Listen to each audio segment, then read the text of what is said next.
Afinal de contas, o Flamengo precisa obrigatoriamente ter um jogador com as características de João Gomes, negociado com o Wolverhampton e que deixou o elenco rubro-negro? Esse volante, esse meio-campista, marcador, cão de guarda, que corre o tempo todo, desarma, intercepta, ele é fundamental dentro de uma equipe de futebol? Ou é possível jogar de uma outra maneira? Vamos falar sobre isso nesse vídeo, que tem o patrocínio do OneFootball, aplicativo que você pode e deve baixar acessando o link que está aqui embaixo. Na descrição do vídeo, no OneFootball, você sabe, está de volta a Bundesliga, o campeonato alemão. Você acessa o link, faz o download e acompanha jogos da Bundesliga ao vivo, de graça, com narração em português. E também tem acesso a tempo real das partidas das mais importantes competições do futebol pelo mundo, além, claro, de notícias, vídeos e muito conteúdo e outros campeonatos que você pode acompanhar pelo OneFootball com imagem. Então faça o download do aplicativo e você vai usufruir de todo esse conteúdo sem nada por ele pagar. Também é a maneira de você apoiar o nosso canal. Quando você faz o download do OneFootball pelos nossos links disponibilizados em vídeos e lives aqui do youtube.com/Mauro César, você mostra para os amigos do OneFootball a força do canal, ok? Bem, eu trago mais uma vez aqui o nosso grande Vitor, o falso 9, com uma análise detalhada. Preste muita atenção, ela vai se estender um pouquinho, mas ela é muito importante porque ela mostra como o Flamengo jogava nos tempos do Jorge Jesus, como o Flamengo se saiu muito bem, ganhando títulos importantes, sem a presença de um jogador com as características do João Gomes. E que fique claro, ninguém que está a desvalorizar a importância do garoto, o talento, a capacidade desse jogador que foi para o futebol da Inglaterra. Pelo contrário, mas apenas para mostrar que é sim possível jogar sem um jogador, sem um atleta com essa característica e que os números mostram isso, os fatos mostram isso, mas é preciso tempo para você ajustar e colocar as coisas nos seus devidos lugares. Tempo que o atual técnico Vitor Pereira ainda não teve. Com vocês, o Vitor, falso 9. Diga lá, meu amigo. Maurão, muito se fala sobre, eventualmente, a Arrascaeta não ser capaz de executar as recomposições que o Flamengo precisa, ou que é um absurdo que ele tenha tais obrigações. Bom, fato é que ele já fez isso no passado.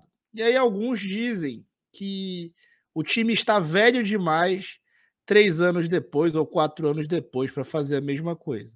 Esquecem-se, porém, de que não é mais o mesmo time e que a média de idade pouco variou. O que acontece é que o compromisso dos jogadores sem bola precisa voltar para alguns e para outros precisa passar a ser parecido com o Flamengo de 2019. Defensivamente, o Flamengo executa, pretende executar no conceito do Vitor Pereira, que o Felipe Luiz falou que é complexo, mas é, por exemplo, o mesmo conceito que o Tite utilizava nas diagonais de cobertura defensivamente durante a Copa do Mundo. E o Felipe Luiz comentou a Copa do Mundo pela Globo e eu não me recordo dele ter dito que esse sistema era complexo. Mas vamos lá. O que ele planeja com isso aí? Essas diagonais de cobertura, elas deixam os jogadores que estão atacando juntos em níveis diferentes de altura ali, de profundidade dentro do campo. Para quê? Para que o jogador, para ter um jogador mais recuado entre dois jogadores mais avançados, de modo que a distância desse jogador para os outros dois seja praticamente idêntica. No momento que perca a bola, esse cara poder dar combate em qualquer um dos dois jogadores, em qualquer zona que essa bola seja perdida, seja interceptada ou seja perdida, ele estará próximo para dar o combate. E essas diagonais seguem numa outra linha. Então, os volantes também se alinham para se manter aqui equidistantes dos jogadores que ele protege, distantes na mesma medida dos jogadores para que eles protegem. É uma diagonal de cobertura, para realizar coberturas. E a mesma coisa acontece na última linha de zagueiros, que também está ali para fazer a mesma proteção de diagonais. E até o goleiro precisa avançar e jogar adiantado. Eu lembro de uma entrevista do Vitor Pereira no primeiro jogo dele, que ele treinou o Corinthians, falando que o Cássio precisava jogar mais adiantado. Isso tem muito a ver com essas diagonais de cobertura que formam um losango ou que formam uma pirâmide, né? E não é uma pirâmide invertida, como diz o livro que está aqui atrás de mim. É uma pirâmide, tá? Propriamente dita. E, na verdade, é a mesma pirâmide que o livro retrata, só que o título talvez não seja tão feliz. E aí, o que acontece é que esse formato de jogo faz com que o time consiga estar mais pronto para perder a bola e recuperar ela alto, tá? E é o que o Flamengo ainda não tem muito bem encaixado. Mas, e no outro modelo, já num bloco médio, ele defende 2 linhas de 4, o que não me parece tão complexo assim. O que aumenta a complexidade com relação ao último ano é a necessidade de participação do Arrascaeta nessa linha de meio.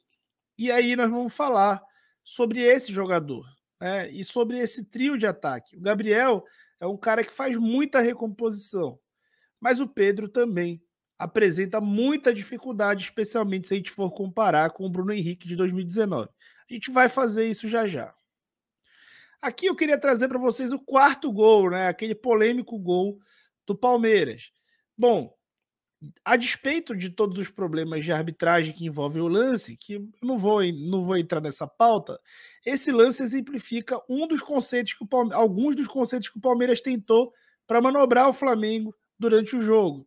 Então, aqui nesse lance, o Gabigol chuta, o Everton defende e ele fica com a bola 1 segundo no máximo e já solta para o Marcos Rocha.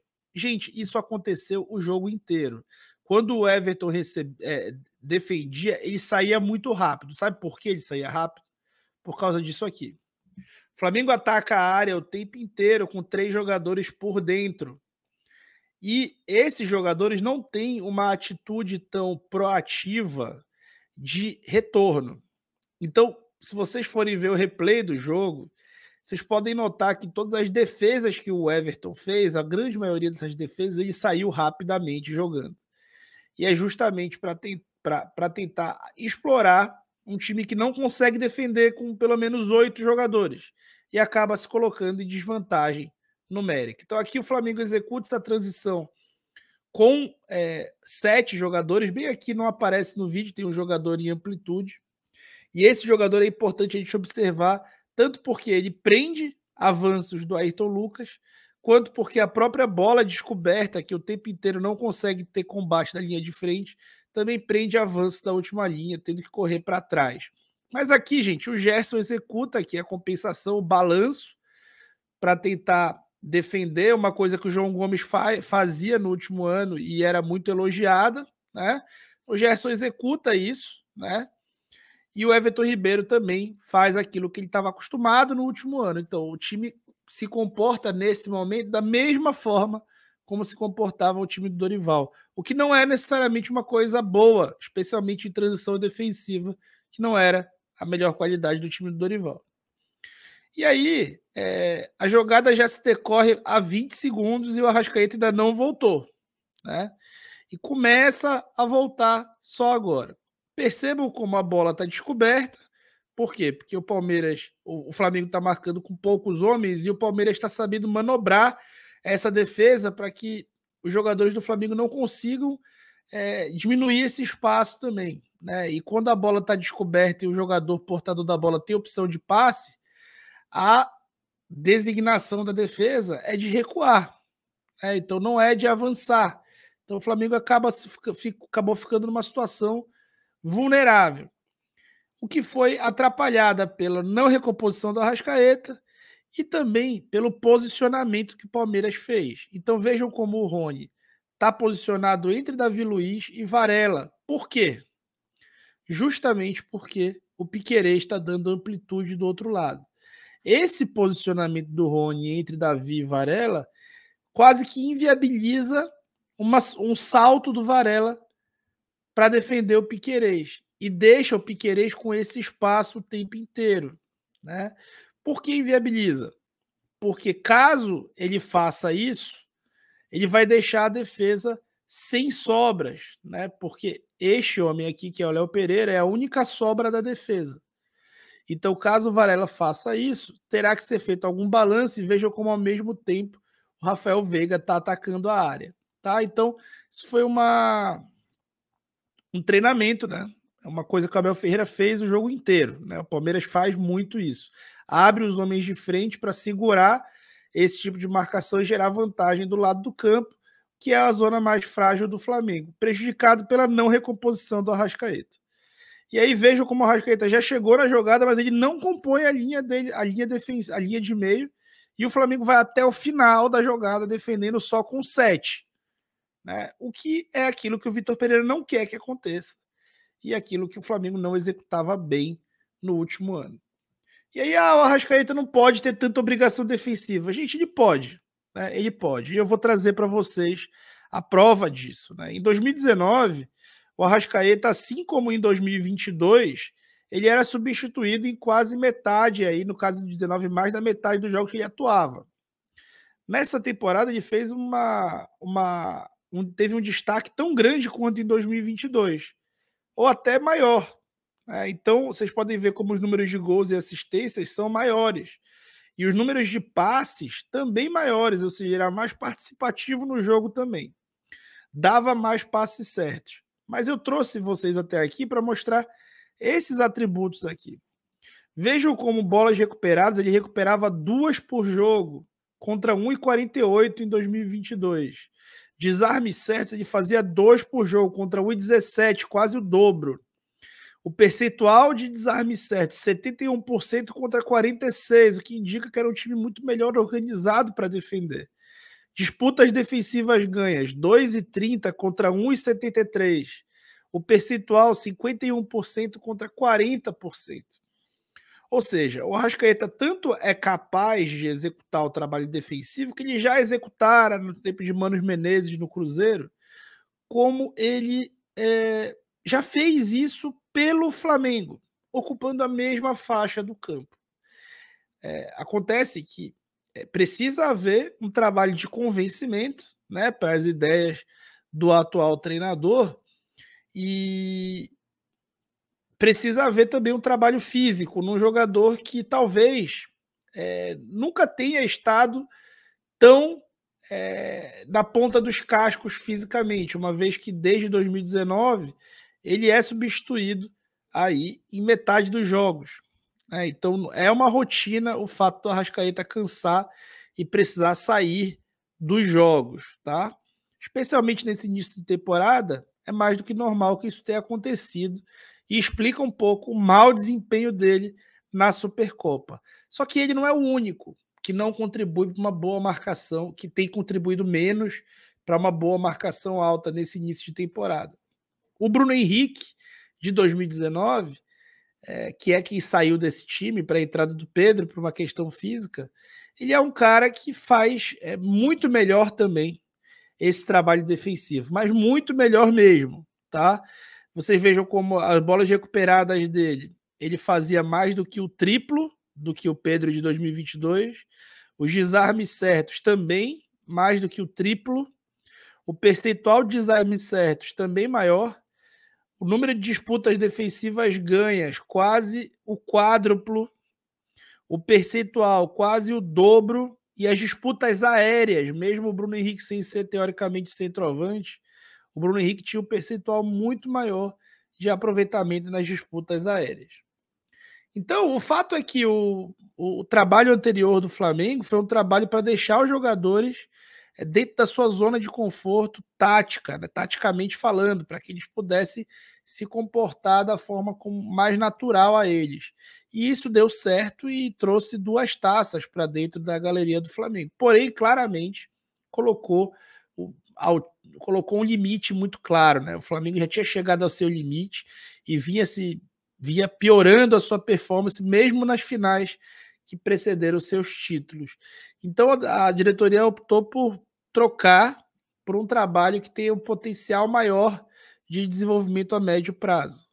O que eu concordo que possa acontecer com o Vitor Pereira. Porém, o trabalho está muito no início. E o que esse início apresenta são sequelas de um trabalho anterior que não tinha um culto tão grande a essa parte tática defensiva, a participação dos homens de frente no trabalho defensivo. Vamos entender se daqui para frente isso vai acontecer, se o Vitor Pereira vai conseguir convencer os jogadores das suas ideias, se eles vão estar fisicamente aptos para executar isso, e especialmente se eles vão querer mudar alguma característica ou outra, como no caso, por exemplo, do Pedro. Fato é que Bruno Henrique fazia em 2019 algo que Pedro nunca sonhou em fazer pelo Flamengo no aspecto defensivo. Gabigol tem a sua atuação praticamente equivalente defensivamente, é um jogador de muita aplicação tática, especialmente no sem bola. E o Arrascaeta apresenta essa queda que eu mostrei para vocês no aspecto defensivo. Isso precisa ser resolvido para que o estilo de jogo do Flamengo dê certo de acordo com as ideias que pensa Vitor Pereira. Do contrário, o treinador português precisará tomar decisões, seja ela por abrir mão de parte de seus conceitos, o que ele já fez ao longo de sua carreira, seja por trocar eventualmente algum dos titulares incontestáveis por conta desse trabalho sem bola que não consegue ser bem feito. Muito bem, esse foi o Vitor, o Falso 9, analisando de forma muito detalhada essa questão. Eu acho que fica muito claro aí que o Arrascaeta, principalmente o Arrascaeta, ele é uma peça-chave nisso tudo. Ele é o problema e é a solução. Ele é o problema quando participa menos, sem bola, como já participou no passado de forma muito mais ativa. Podemos lembrar, evidentemente, o lance que originou o gol do empate contra o River Plate, lá em Lima. Ele faz o desarme, o Diego Ribas dá o bote, ele fica com a bola, toca no Bruno Henrique, recebe de volta e serve para o Gabigol empatar. Depois veria aquele segundo gol. Também no jogo contra o Inter, aquele famoso gol, o Gabigol está pedindo, na narração de Galvão Bueno, ele que derruba a bola lá na lateral esquerda do Flamengo e inicia a jogada que resulta no passe do Bruno Henrique e o gol do Gabriel. Então, assim, isso são dois jogos de maior importância numa campanha de título da Libertadores, mas teve mais. O Arrascaeta participava mais sem a bola, todos participavam. Então, fica muito claro que ele tem que retomar esse comportamento. O Pedro tem que melhorar no jogo sem bola. E aí, se os quatro participarem, né, os quatro jogadores, no caso, Arrascaeta, Pedro, Gabriel, que tem participado bem mais, e o Everton Ribeiro, você tem uma compensação pela ausência desse jogador, que muitas vezes, esse que saiu, no caso, um João Gomes da vida, que desarma a marca, é ativo no jogo sem bola, mas com a bola não produz tanto. Podemos até lembrar que o Jorge Jesus não fez muita questão quando o Cuellar foi embora e adaptou o Arão em primeiro volante, até transformá-lo de fato no primeiro volante. Por quê? O Arão tinha muito mais qualidade do que o colombiano no jogo com bola. E ele queria o volante que marcasse e jogasse, marcasse e jogasse. Os técnicos dos times europeus, dos times de primeira linha do futebol mundial, eles não investem nesse tipo de jogador que só desarma e cria muito pouco. Eles querem um jogador que produza mais à frente. O próprio João Gomes, para fazer sucesso na Europa, vai ter que melhorar seu jogo com bola. Tá? Vai ter que melhorar. Então é possível jogar, embora eu acho até que o Flamengo deva sim buscar um jogador com essa característica para ter no elenco. Para usar em determinados cenários, como titular, vindo do banco, não importa. Lembrando ainda do time do Jorge Jesus, né, que é tão elogiado, né, por acaso, e lembrado com frequência, o Pires da Mota era esse jogador. Inferior ao João Gomes, sem dúvida alguma, mas ele entrava com frequência nos jogos. Quando precisava de um jogador de mais marcação ali para um determinado momento da partida, o Jorge Jesus o utilizava. Então acho que é sim necessário buscar um atleta com essa característica, mas é possível jogar sem esse homem que faz esse papel mais clássico do volante, do cabeça de área. Isso já ficou provado, inclusive, pelo próprio Flamengo e outras equipes dentro de campo. Vejamos se o Vitor Pereira consegue fazer os ajustes necessários. Hoje o Arrascaeta, repito, ele é o problema, ou parte dele, e também a solução. Se o uruguaio continuar produzindo, criando, jogando bom futebol, né, e ao mesmo tempo trabalhando mais sem a bola, e o Pedro acompanhando também nesse comportamento, tudo vai mudar tremendamente. O Flamengo tem que começar a marcar lá na frente, no momento que perde a bola, isso não se ajusta de uma hora para outra, o time não está mais... Pode lembrar, por exemplo, que o losango do Dorival, em 2022, no meio campo, ele tinha o Thiago Maia como primeiro volante, não o João Gomes, era o Thiago Maia.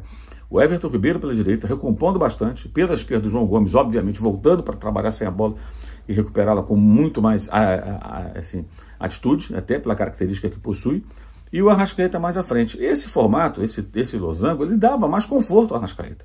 Eu diria que o Arrascaeta, com o passar do tempo, passagem do Renato Gaúcho, depois a passagem do Dorival, independentemente de ter sido bem ou mal sucedida, ele se desconectou um pouco dessa forma de jogar. Ele se afastou um pouco desse comportamento que ele tem que retomar. Isso é muito claro, me parece, nesse comportamento do jogador uruguaio ao longo desse período, né? Então era uma maneira muito comum o técnico brasileiro. Coloca mais um volante, 2 volantes, marca e libera mais o jogador criativo do meio campo para que ele não tenha tantas funções sem bola. Não é esse o conceito do técnico atual, nem esse o conceito mais moderno. E o Flamengo fez a mudança no comando técnico justamente buscando, acho que, outros comportamentos, né? Isso leva um tempo. É preciso entender isso, é preciso compreender que o Mundial está perto, tudo, não tem jeito. Não tem jeito. Até porque se continuasse no ritmo da comissão técnica anterior, como terminou 2022, o Flamengo não teria nenhuma chance em torneio algum, porque o time vinha caindo pelas tabelas. É só lembrar as atuações, inclusive em jogos de título, em que o time não se ouve nada bem. Esse vídeo tem o patrocínio do OneFootball, aplicativo que você pode e deve baixar acessando o link que está aqui embaixo na descrição do vídeo. Faça o download do OneFootball, é a maneira de você apoiar o canal. Você assim dá uma força para o youtube.com/MauroCésar e vai ter acesso a farto conteúdo de graça, inclusive os jogos do Campeonato Alemão, a Bundesliga, sem nada por ele pagar. Eu lembro sempre aqui os destaques nos links que ficam aqui na descrição do vídeo, como o User 360, com os produtos do canal, canecas e camisetas, a maneira de você apoiar o canal. Você também pode nos apoiar participando do Clube de Membros. Já estamos entrando em fevereiro, e em fevereiro tem a live dos membros, a live mensal. Você tem acesso mais rápido aos vídeos, descontos em produtos que pode adquirir por intermédio do canal e muito mais. É uma forma de você apoiar o youtube.com/MauroCésar, o nosso jornalismo independente. Também, lógico, o nosso canal de cortes, onde você encontra o melhor de nossas lives. Faça a inscrição no canal de cortes do youtube.com/MauroCésar, também o blog do Mauro César no All Sport e o nosso curso online de jornalismo esportivo disponível para todos os interessados. Aliás, o curso vai ganhar aí um novo tempero em breve, para que as pessoas tenham acesso a um pouco mais de conteúdo que será disponibilizado no nosso curso. É isso, valeu e saudações.